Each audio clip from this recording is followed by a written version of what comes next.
just won over there. I'm guessing he's going to go play Rolex Series events for more money over in the Middle East. Maybe. He's not they're top going 50. To. They're going to.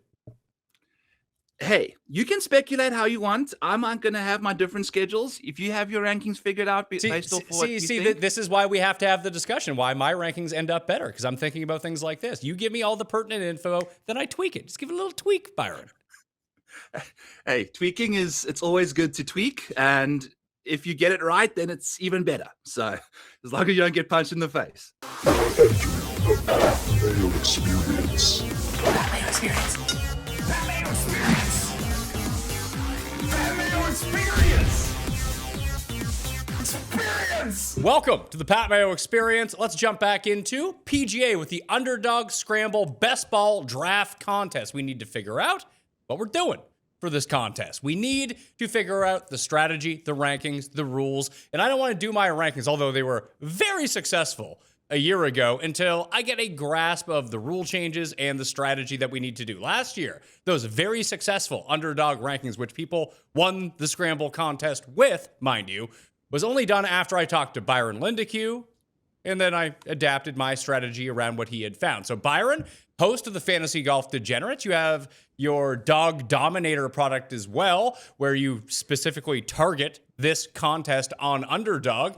Tell me what I need to know. What's changed this year? Okay, 3 changes are quite intense. So first of all, Century is gone. We need to make sure that you are not looking at signature event people that much, because remember, we got 2 different tours this year. We are looking at a Pebble Beach AT&T signature event and then the Genesis Invitational. Those are the only 2 signature events of the first 7 tournaments that make up round 1. Because once you get all your points for round 1, you advance to round 2, and then those points reset. So you don't carry those points over. It's a new start. And we've got 5, I call them normie events. So we've got 5 normies that you want to make sure that you got guys that are outside the top 50 in FedEx Cup points playing in those tournaments as much as possible. We've also gone from 10 people on a team to 12 people on a team. So that makes it a lot easier to run 2 different schedules together, because we've got the FedEx Cup top 50 playing in the signature and then everyone else playing in the non-signature. So 6 scores count every single week. If you have 12 people, you can have 6 top 50 guys and then 6 non-top 50 guys. And then a final change that is quite important is that we've lost the score to par fantasy points that was there last year. We are now looking at finishing position points, because if you didn't have anyone starting at the US Open, you likely did okay, because your score to par was over par. So you were losing points and you were barely making any birdies. So now in these tougher events, they've actually given out 20 points to first for finishing positions and then 2 points for 25th to 21st. So basically, you're looking for like top 10 rates for these people. So there's 3 things that have changed quite significantly, and it impacts how you draft people this year. So last year we hit on the strategy. It worked. And just loading up on the lower end signature event guys that were going to play Kapalua, the easiest tournament of the year, pile up your points there. And then hopefully if you could find somehow stacking the Century plus Mexico Open guys, you basically won. You got yourself through. As long as the rest of your team did well, you did great, right? Yes, you needed Sam Stevens. He was the leading fantasy points getter, by the way, if you just take birdies, pars, bogeys, and things like that. He outscored Scotty Scheffler. Scotty Scheffler was only like 6th in fantasy points for those particular criteria. So having a Decky at the Century was huge. I think 70% of people advanced with a Decky out of round 1. So having him was essential. No Century this year. Obviously, he set scoring records at the Century, so that was a big deal. 3 of the most easiest courses on tour. The Amex, where you get 3 guaranteed rounds before you make it to the cut. Then you get the Cognizant Classic, which scored like 1.5 strokes under par last year. It could be even easier with less wind. And then Pebble Beach is a signature event that played about 2 strokes under par on average. So it's important to remember, if you're kind of loading up on certain events, you want to go to the ones that give the most total points, because the winner of that tournament is likely going to help you get through. So the most important people in my mind, just hearing about the changes, just the first thing that pops to my head are, can we, and we don't know this far out, and we're probably not going to know it by the time that drafts actually finish. It starts at the Sony. So you do have till mid-January in order to complete these drafts, and the scramble will probably be full by then. They'll probably release other tournaments. There'll be a Pat Mayo experience one that pops up probably right around Christmas time. I do want to let everyone know that if you go to fantasygolfchampionships.com right now, the one and done is open, the race for the Mayo Cup, and first prize in the Mayo Cup pays over 2 times what the scramble does pay out. It's 1 pick per week. I always get my dad an entry for Christmas time. If you want to do that too, hit the link down in the description. It is truly the best fantasy contest there is, Byron. You got to find a way to win it this year for us. I'm going to do my best. I'm actually heading to Missouri this afternoon. I took Friday off, so I'm going to be able to be in a legal state to enter that tournament and do some fast underdog drafts today, baby, out of a Starbucks somewhere in northern Missouri. There you go. Do some drafts, sign up for the one and done. You'll be good to go. The one and done link is in the description. You can enter up to 10 times this year, and there's 1.2 million in the prize pool guaranteed. Not a lot of rake in. Totally flat payouts, which is awesome. As it pertains to the scramble, it's $10 to enter. It's $10, right? Yeah, it's $10 to enter. 50 grand for first prize, 25 for second, 20 for third. In the Mayo Cup, it's 110,000 for first. I think like 76 for second and 62 for third. I think everyone inside the top 20 wins at least 5 figures. So it's a season-long contest. Hope you will join us to play this year. Tell some friends about it too. Let's fill this up so we can make it even bigger for next year. But the players that jump to my mind first are going to be the ones that commit to playing Amex or Torrey Pines or Phoenix or potentially both that are also playing in the signature events. Those are going to be your most valuable first 3-round picks. And there's 2 guys in particular that just jumped to the top of my mind that will probably play in these tournaments. One is Cantlay. The second is going to be Akshay. Ooh, I have not drafted a single one of those guys yet, Pat. Because Cantlay's going to play Amex. He always does, and he always plays Phoenix. Correct. That's only 4 starts, in my opinion. You know, like there's guys that can get you 5. Like Sepp Straka will play potentially the Sony Open as well and the Cognizant Classic. You know, that gives you an extra 2 starts out of that golfer. And he plays the Cog, which I think is going to be super low scoring this year. And then Akshay as well. Hold on. Do you think that Sepp is going to play the Cognizant this year? I know he historically plays it, but he's in a different stratosphere of where his world ranking is right now in the tournaments that he actually has to play. He'll play Amex because he's the defending champ. I don't know if he's going to go to Cognizant, especially because of that run. Like, it's almost the same as Lowry. Is Lowry going to go? Because Lowry typically plays in the Cognizant, but now there's no Mexico break this year with the schedule. Is he going to play Pebble, Riviera, Cognizant, API, and Players 5 consecutive weeks? I could see a lot of guys that are some of the bigger name players that generally play the Cognizant take a pass. Correct.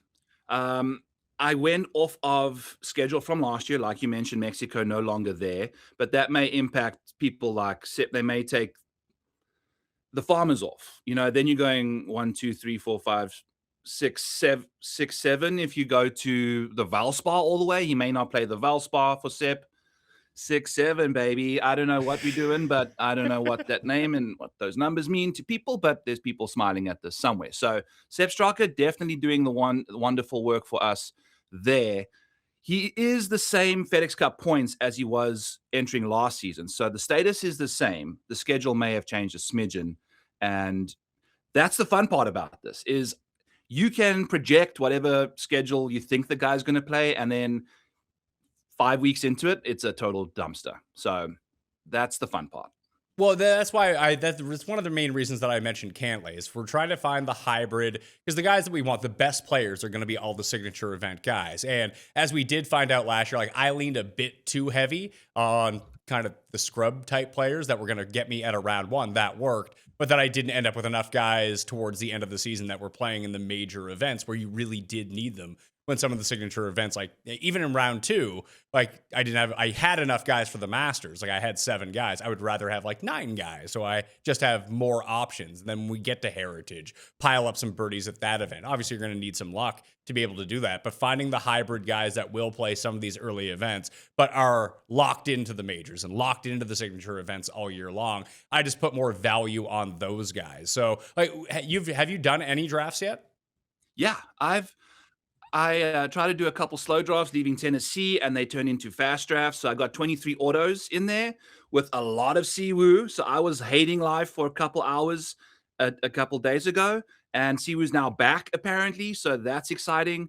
I've just been smashing JJ Spawn in round 1 a lot. I think he's very underrated. He could potentially be playing the Sony as well. And you're looking. See, okay, so the Sony's a difficult one this year because we did get some of JJ Spawn would always play it because it's not that he didn't have status. He wasn't a top 10 player in the world at that point. But I think if there was Kapalua still on it, that he would play in the Sony. I don't know if he's just going to go play Sony anymore if he's not already over there. There's no other opportunity for him to rock untucked Hawaiian shirt on a golf course. So if he's looking to rep that, he's going to have to head out to Hawaii. But I don't know. It's also an interesting situation because there might be some guys that just trying to. I was chatting to Michael Kim on X, your boy, and he mentioned that he likes to play at least 4 tournaments in a row because his second, third, and fourth event is typically, the ones that he succeeds in, because the first one he kind of warms up a little bit. So I think guys are just trying to get the rust knocked off a little bit. We could see them starting to play a little more early in the season because you only have a couple events before the Open Championship. You got your 20 tournaments going on here, 22, 24 tournaments. That's not a lot of opportunity to get FedEx Cup points to secure yourself for the next year. So getting points early is important. And if he doesn't play, then I'm going to be quite sad. But again, I think a lot of people will be having JJ Spawn anyway in their teams. For sure. The most valuable person you can find, it's funny, you brought up Michael Kim. I actually shot him a DM. He like, are you playing in these tournaments? So I'll wait and see what he responds to. I did that just before the show started. See if although I think that he's on the West. No, he's playing in the tournament. So he's probably not going to get back to me before the end of the show. He's playing the Grant Thornton right now as we're recording this early. But he's playing the first 6, Pat. He messaged me on X. I actually sent him an actual tweet and he replied to it quite nicely. So he said he's not playing the Cognizant. He was playing the first 6. He loves the West Coast. So there is that should probably make him a top 2-round draft pick, a top 10 pick. I've got him ranked number 9. So he's going off in the 30s right now, depending on what drafts you're doing. And it's funny because he had come on this show, I actually overranked him a little bit because he told me how much he was playing. And he had played pretty well through the swing season a year ago. So I ended up with a bunch of Michael Kim, who probably ended up being, outside of Sam Stevens, I suppose, the most valuable guy to have in these drafts because he played so often. And then he played all these goober events, but played himself into the bigger events. That's what you really want to find, is the guy that plays so well the first 3 weeks that gets himself into every tournament all year long. So do you think that we can mine those guys? Because Rico Hoey has to be near the top of that list. Correct, because we've got the 10 guys from the FedEx Cup top 10 fall swing events. And he's those in. 10 guys get into the first couple signature events, the first 2 of them. So you could see them play 7 straight. There were a couple guys last year that played 7 in a row. Andrew Novak and Michael Kim played 12 and 13 tournaments in a row trying to get into the Masters. So that was quite an absurd situation for them. We could see someone else do that. And you get into the Masters by being top 50 in the world. And finding guys that are hanging around. Rico Hoey, 71st in OWGR. That doesn't quite get you into the Masters right now, but if you play 7 tournaments to start the season, you could get yourself into the top 50 by the time the Masters cutoff happens. So just trying to find those kind of guys. And then, Pat, this year, we actually seeing some insane OWGR rankings that are inside the top 50, well within major cutoff range, that aren't nearly even inside the top 50 of FedEx Cup points. So Alex Noren. Noren and Michael Brennan has to be the other one, and Johnny Kiefer, those 3 guys. Aaron Rai is another one. He's absolutely in the mix. Aaron Rai's ranked 23rd in the world right now. I've got him outside the top 50 in FedEx Cup points.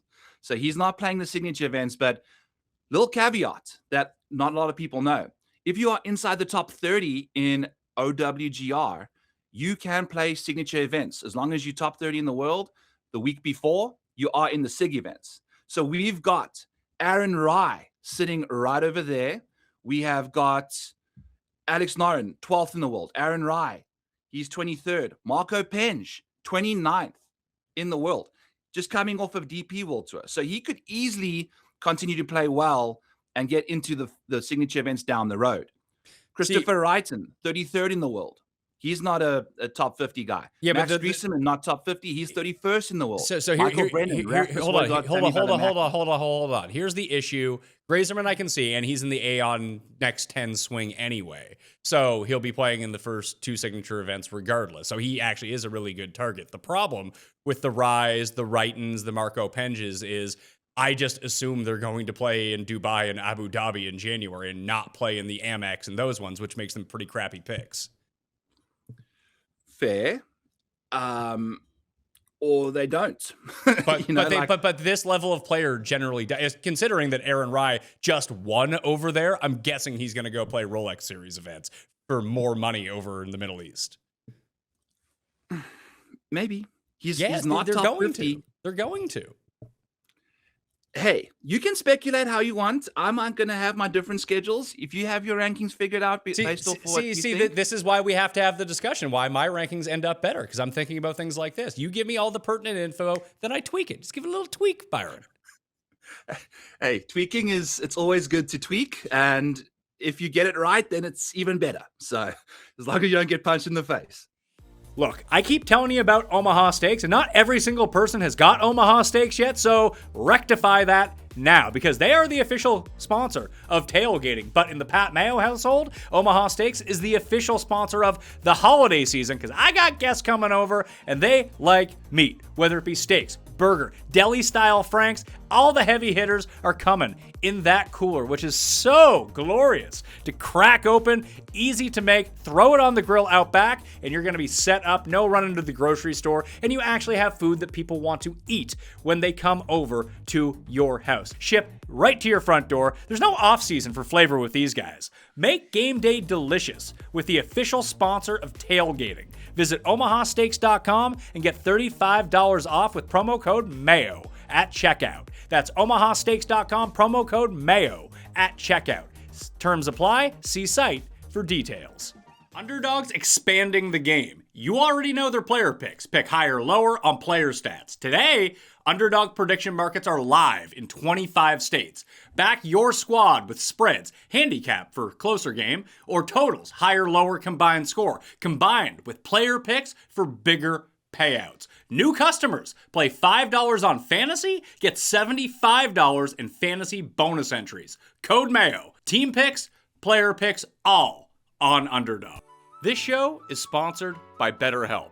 The holidays are all about traditions, and there's one tradition that I think that more people should consider: taking time for yourself. Therapy can give you space to reflect, reset, and even rewrite the holidays to look like what you want it to look like. Maybe it's starting a new tradition with your family, or maybe it's just carving out time to take care of your own mental health. That's where BetterHelp comes in. BetterHelp is an online therapy with fully licensed therapists who are matched to you based on your needs. They do the hard part up front, and if your match isn't right, you can switch anytime. With over 30,000 therapists and millions helped worldwide, it's therapy that actually works. This December, start off a new tradition by taking care of you. Our listeners get 10% off at betterhelp.com/PatMayo. That's betterhelp.com/PatMayo. That's my biggest worry with these Euro players, because we even saw this with, what was it, Rasmus Højgaard last year. Like, when did he finally come over? It was the Farmers, I think. I think it might have even just be Pebble, where he just showed up for that signature event. So Penge is the same situation. He's also number 1 DP World Tour guy, so he'll be playing the first 2 SIGs. He could show up for Pebble. I think you'd do fantastic at the Farmers. if I'm his agent, I'm telling him to go there. I've also taken a peek at these guys, Abu Dhabi, Dubai swings, and Penge doesn't necessarily play that much of that early in the year. He does one or two, I think. So by the time the Farmers rolls around, he should be good to go. And we'll also remember we're starting a little later this year. I don't know if that changes things on the Dubai side, but monitor those websites and those accounts, because once they commit, you can take the schedules off or add someone back in if they're not playing in Dubai. Yeah, and you're going to have this all figured out in the Dog Dominator for all of the information that we have up to like basically real time before the draft start, right? Tell everyone where they can find that. Yeah, the Model Maniac Patreon. You can get the Dog Dominator in the shop over there. Use code Mayo10 to get yourself 10% off that, and the annual sub over there too, which includes the Dog Dominator for free if you are an annual subscriber. Every Monday I update OWGR because there's tournaments happening in Mauritius. The last weekend, 3 events happened and a bunch of guys jumped inside the top 50, which changed a lot of stuff. So every Monday I'm updating that stuff, putting ADP updates in there, checking schedules, changing schedules. It's quite a monstrosity, and it's a fantastic tool. Well, there's only a few people that like actually have a chance to jump in, don't they? Like John Perry is one of them. I think he needs like a win in a third or something like that between the Dunhill and next week. He's probably not going to do that. No. So the top 50, there's probably one spot up for grabs, I would say, for the rest of the season. Probably, yeah. And, which sucks for Sam Stevens. What'd you say? It sucks for Sam Stevens. He's 50 right now, so he's the guy who would get bumped. He would, but someone would have to be playing in Mauritius right now, so I think he's going to be fine. He should be. And I don't know how much that he's the type of guy that probably would play more. I'm just looking at it right now. The first 2 European Tour events, you got Dubai, which happens the same week as the Amex, and then the Hero happens the same week as the Farmers, if people want some context for that. So those would be the 2 tournaments that would more than likely not feature the European players, because if you're going to be in Dubai, the Dubai Invitational, you might as well just like stick around in Dubai and play the next week for a Rolex Series event. Some of these guys may not have a choice if they are in Dubai anyway. So it's what you got to do to please the man. But yeah, like you mentioned, a lot of the Euro guys might be doing that. KFT grads that are coming onto the PGA Tour, they're not going to be doing that, I don't think. So you could expect them to show up at Sony and potentially rattle off 5 straight non-signature event starts in that first round.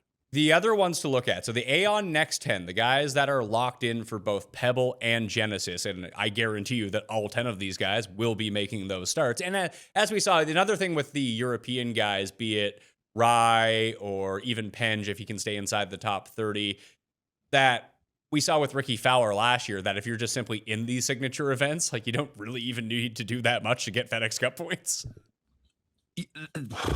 One good start and Ricky Fowler's like living life la vida loca, But like you mentioned earlier, we're looking to find these guys that like yo-yo between signature events and non-signatures that are floating on that bubble. So Ricky's a great play later on. He goes late in like round 12, I think. So it's a nice situation there for him. He's inside the top 50.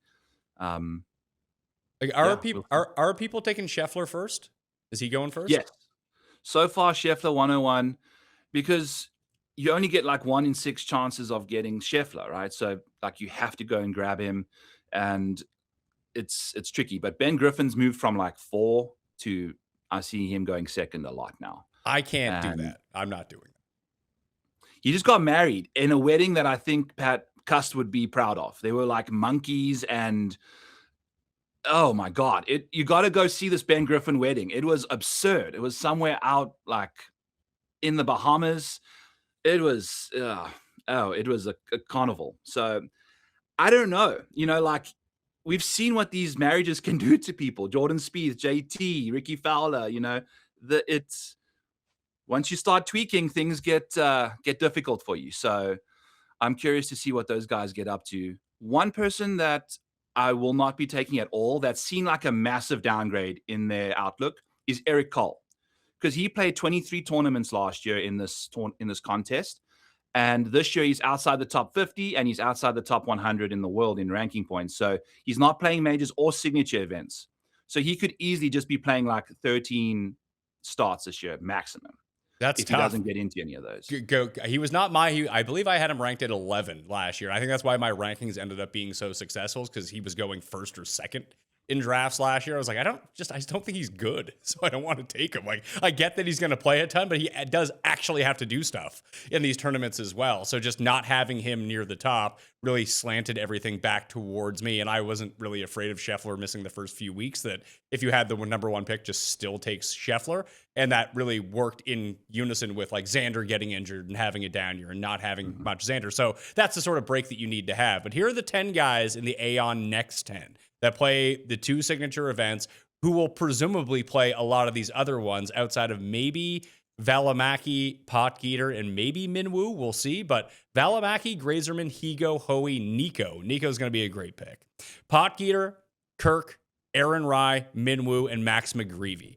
Those are your 10 that are, and like half those guys, the Hoeys, Nikos, Kirks, McGreevy's for sure, probably Grazerman, that you're going to see at Amex and at Sony and at Farmers as they get ramped up, because they need to do well then going into the signature events to get back into the rest of the signature events.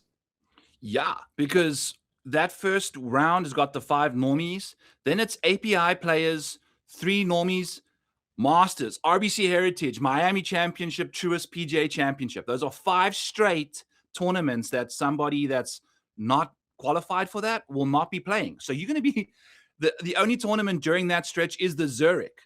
So does that Zurich doesn't count for this contest at all. Yeah, the right? Zurich doesn't count. So yeah, you have 2 of 7 signature events in the first portion of the scramble. In the second portion, that goes from API to Heritage, you have 3 of 7 signature events and the Masters. I'm counting the players as a signature event. More guys. There'll be a couple more people. So there's 2 signature events and the players and Masters, which if you're not already qualified, it's going to be tough to get in. So the other guy I was looking at that might end up playing a bunch of these events, maybe he doesn't, because it's just based on the comments that he said, is that Spieth is the first man out of the Aon next 10. So technically he is not qualified for the signature event. But spoiler alert, he's going to play in all these signature events because they're going to invite him to play. Absolutely, especially the AT&T, which he's got on his bag. You know, he's literally sponsored by that company. And he mentioned that he wants to make these signature events on merit. He's sick and tired of getting these sponsors exemptions. But I think he's still going to get them even if he doesn't play. He's literally playing with house money right now. So give me Jordan Spieth. I think I've grabbed him in round 6 at times. I've seen him, rounds 4, depending on where you're drafting. So he's kind of going all over the place right now. I think in the 6th round, he's an excellent pickup. Would I go on him in the 4th? It all depends. Like the comments that he made it seem like he might play Torrey and Amex and these type of ones to play himself in. Yes, absolutely. I think he's going to be playing 7 straight because he's not in the API. And remember that last year, Pat, Sam Sanders, I think is the grandson of Arnold Palmer. He got letters from Rafa Campos and a couple other random people. And I think Ricky and Jordan didn't get signature invitations to that. And it was quite a news cycle there. So potentially not going to be making that as a signature event appearance either for Spieth. So he's going to have to try and get in on merit for sure. All right. So I want to share this with you right now. It is the rabbit hole. So I just want to go through. What do we have? We have Wiley will be on the docket, right? Mm-hmm. We'll have Wiley. Stadium course. Jack Nicklaus Stadium course. Yeah. Stadium course. Pete Dye Stadium course. We have the Nicklaus course. The Nicklaus. PGA West. We've got... There's another one there too. I totally forget what it is. Doesn't matter. We have both. La Quinta. La Quinta. La Quinta. La Quinta is where you want to be. So we'll put in both Torrey Pines, La Quinta. Torrey, Pebble. Now, let's not even look at Pebble. Let's look at TPC. Scottsdale is where I want to go. So those are the first 4 tournaments, right? Sony, Amex, Farmers, Waste Management. So let's just hit apply on that. Obviously, there's going to be no stats from the last 6 months. So let's look at last 3 years worth of data and see if we can try to mine some guys. It's mine. There we go. So, Rom, probably don't want... Oh, yeah. Of note, don't draft any live guys. Do not draft Liv, guys. Or Justin Thomas right now until we know what's going on with his health. Yeah, so Thomas has a back injury. I don't think you're going to see Thomas until... I mean, he's someone who might be able to play the Cognizant if that's his first time back, just to get ready for API and the players, but I doubt we see him in January. Right. And even, Pat, if you're coming back from a back injury, do you think your first start's going to want to be just hacking it around Bay Hill out of that cabbage all day?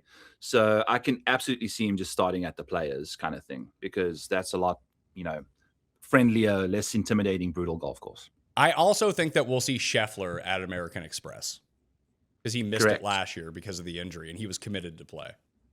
What a crazy start to the season last year too. So this is hopefully going to be a normal run out for us with Scotty and Xander both playing. So some other guys to potentially look at. So I just took the average scoring for all players on tour. Let's try to find some guys who play well at these courses. Nick Taylor, obviously he's won, and he's also won Pebble Beach too. He's won Phoenix and he's won Sony in the past. So, and he's in all the signature events.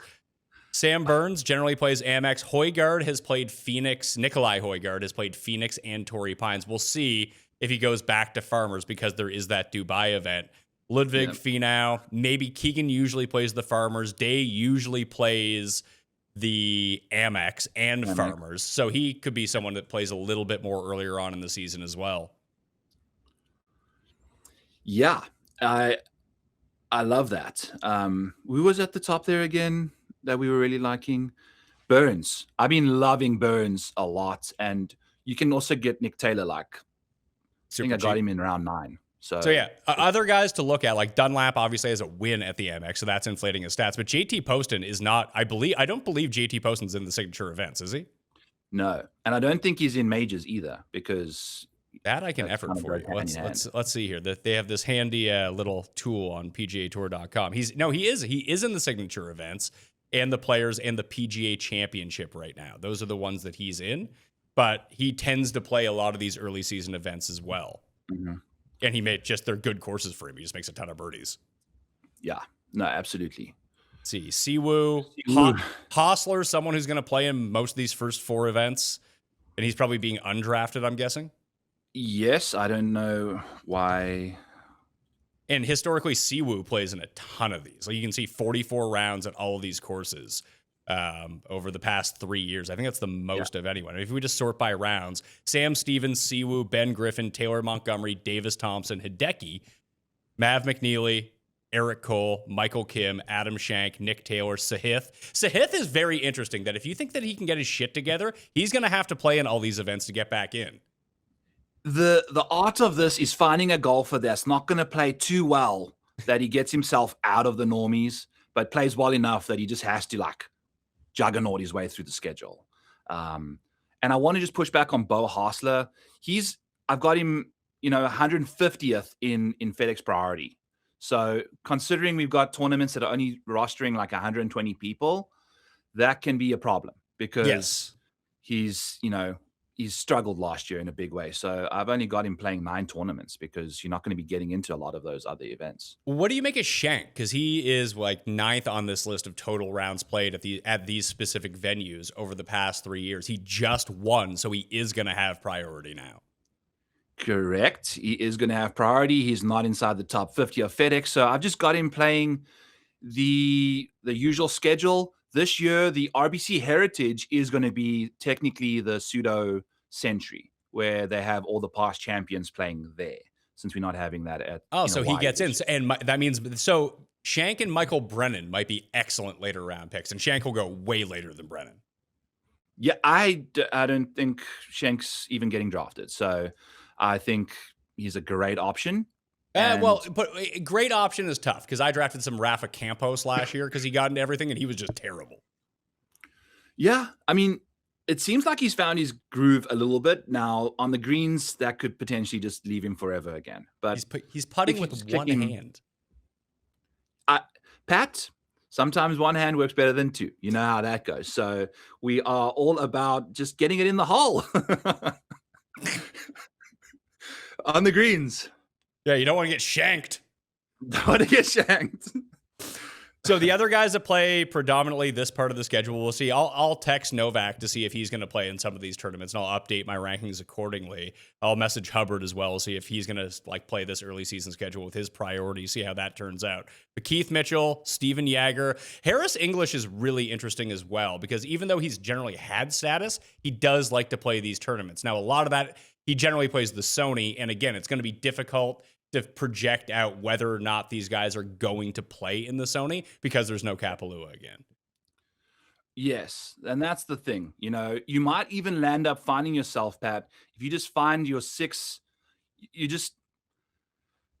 can almost go like 3 or 4 studs that you just know are going to help you down the road because they're going to play Pebble and Genesis. But then just loading up on guys that you are certain will be playing Sony, Amex, Farmers, WM, and Cognizant, because they're going to have to. They're just simply going to have to. And I tweeted at Andrew Novak on Twitter, and he mentioned that he's playing not the Sony and not the Cognizant. He's playing 5 in a row. So he is going to be playing Amex, Farmers, Pebble, WM, and Genesis, those 5. So past 3 years, just Torrey Pines and Scottsdale. Hideki plays both. Thigala plays both. McNeely plays both. Dietrich plays both. Dietrich is the defending champ at Scottsdale. I think we all forget that because he had such a terrible year afterwards. Shank, Stevens, Taylor Moore, Sungjae, Hostler again, Siwoo, Justin Thomas, who's probably not going to be playing. Keegan tends to play both of those as well. Got like Knapp, Sam Ryder. Wyndham Clark's interesting because he's not in the signature events right now. Not in signatures. I think he's 37th or 39th in the world. So he's right around potentially getting himself into signature event status if he has a couple quick early good starts in all the majors, obviously. So I like that. Jake Knapp is very interesting to me as well. I don't know how he's going to be playing after, quite a sad off season, but he plays the Cognizant well. He plays the Farmers well. I think we can expect him to do some good stuff if he brings back his game.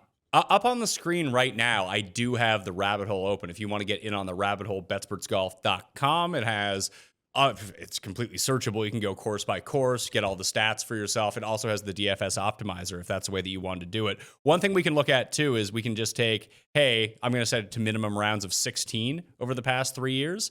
So Scheffler just is like the highest of the qualifier guys. And then we can sort amongst who the best is. And this is just between Torrey Pines and Scottsdale. You can see that if Scheffler played Torrey Pines once, and he tends to play Scottsdale every single year. He played Scottsdale last year too, didn't he? That was his first start back? I think so. I believe it was. I don't think, obviously he didn't win, but let's see. Scottsdale last year. Yeah, he played WN Phoenix. Yeah, because, his first start back was Pebble Beach. He came 9th. Then he was 25th. And people were like, oh, Scheffler, he's cooked. That's absurd. That was his worst start of the year. He finished inside the top 25 every single tournament last year. That's insane. It's crazy to think that he didn't win until that Jabroni event in Texas. Got to go back home. If you're ever struggling, go back to Texas, baby. Best strokes game per round at both these events. Scotty, Taylor, Thomas, Finau, Burns. Like, what do you think of? I mentioned Thigala would be one. Wyndham Clark would be another. Finau might be another one on that list of just guys that played way below what we consider to be their baselines last year that you just might want to reinvest, because we see the ebb and flows of golf all the time, right? Absolutely. I was looking at, putting my rankings in the Dog Dominator, and I've got the last 2 months of strokes gained, and I don't want to put that much in there because that's fall swing event stuff. Don't want to overreact to like a short period of time. If someone played really bad all year last year, there's a good chance he continues to play badly. But if he just played poorly for a little bit, I like looking at like long-term baselines. Guys could easily just bounce back. And whether or not Tony Finau doesn't get his ass sued off or lands up in jail, that yet remains to be seen. That's not happening. You know that, right?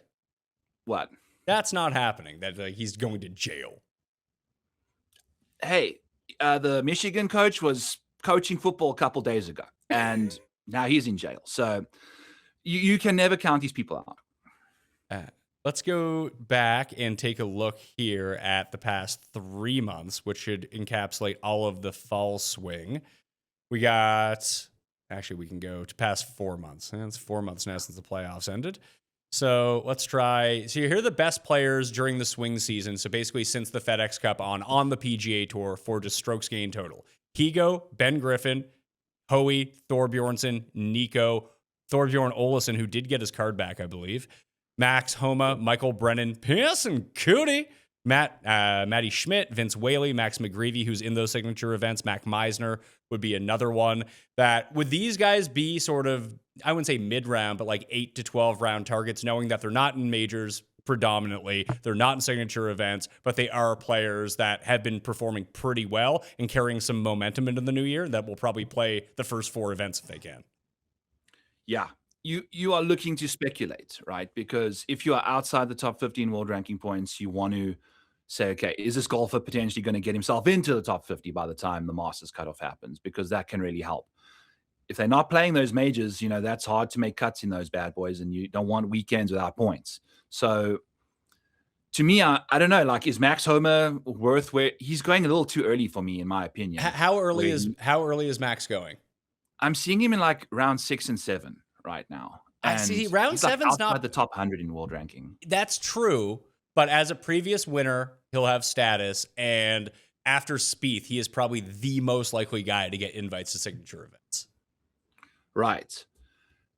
I don't know. How's Max been playing? Because I guess we just pulled that up for the last 4 months, but he's playing fine.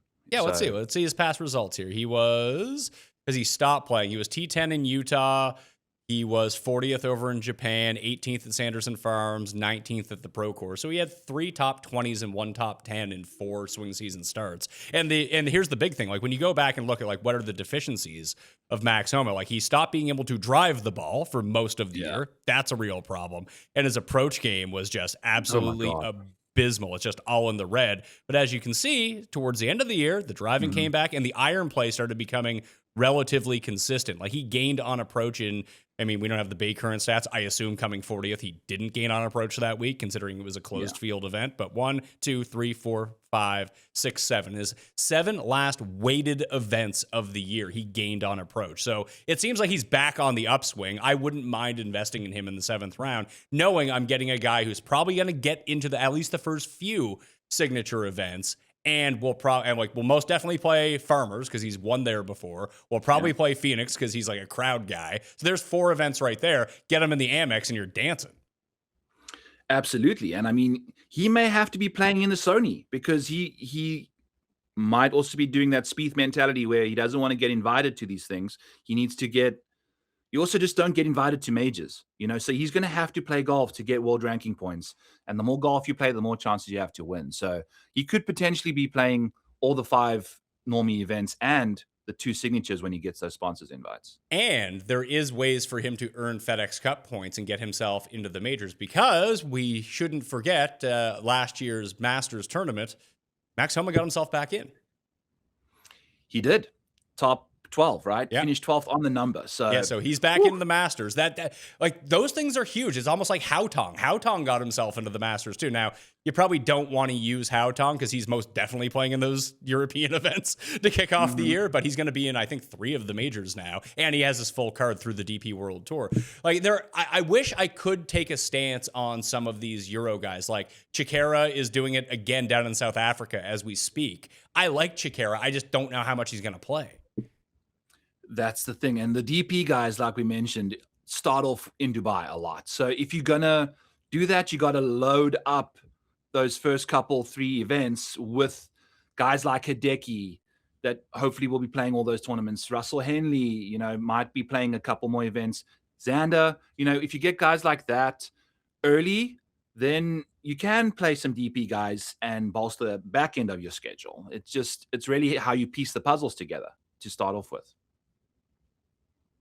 So let's come to some conclusions about the Underdog Scramble, the things that you need to know very briefly. 1, use code Mayo to go sign up. You get a deposit bonus, you get to be able to draft wherever you want, and you get some free picks in the Pick'em game. But we're talking about the Underdog PGA Scramble. One, volume over anything. The most guys that you can get playing in this first 7 tournaments, the better your team is going to be. And because there's now 12 players per team, not 10, you do have a distinct ability to, like you said, Byron, draft 2 tours. You can draft the non-signature events and the signature events, but the most valuable players are going to be the ones that kind of play both schedules. We want to just be caught in the middle there. And, there are 10 guys that could potentially play 7 in a row. Potentially. Depending on what you believe. There are, of the Aeon Next 10, the guys that you're referring to, 4 of those guys are former DP World Tour players, so it wouldn't be shocking to see someone. I know Valimaki's had a lot of success at Farmers, but because he's so up high in the world now with a win on the PGA Tour, he doesn't necessarily have to play that event, that he might go for a cash grab in Dubai. This is you don't have to think about this kind of stuff for NFL best ball, right? You got to think about, is this guy's financial well-being taken care of? Does he need a cash grab? Does he need points? It's fantastic to kind of speculate. So you can come up with any rankings you want based off of those kind of assumptions. So there are only 2 signature events of the first 7. There is no Century this time around, which really does throw a wrench into how the strategy differs this year. All of my full rankings out in about 2 weeks' time, just before Christmas. You can join the Mayo Media newsletter to do that. Additionally, fantasygolfchampionships.com to get into the one and done, really the best contest on earth for fantasy golf. It's 1 player per week. Use them once per year, $250 to sign up. You can enter up to 10 times. As I said, I always give it as a Christmas gift to my dad. If you have anyone in your life that likes golf and you want to get them into it, this one is perfect, Byron, because you can put as much or as little time into it as possible, and you could win $110,000 at the end of the year. Right. Just don't be like my situation where I did it with my dad and now he hates me because I took all the wrong guys. So you got to be on good standing with your dad, I'm just kidding. I give him his own team to make his own picks. There we go. I may have to buy a couple more dog dominators from me and I'll just get my dad, get my dad into the Fantasy Golf Championship, people. So we need to see him in there. So you can draft this in the Underdog lobby right now, state depending. Most states are going to have it. Tell people again where they can find the Dog Dominator tool if they want to get in. Yep, go check out my Twitter account at the Model Maniac, and then the Model Maniac Patreon is where you can get the Dog Dominator in the shop tab over there.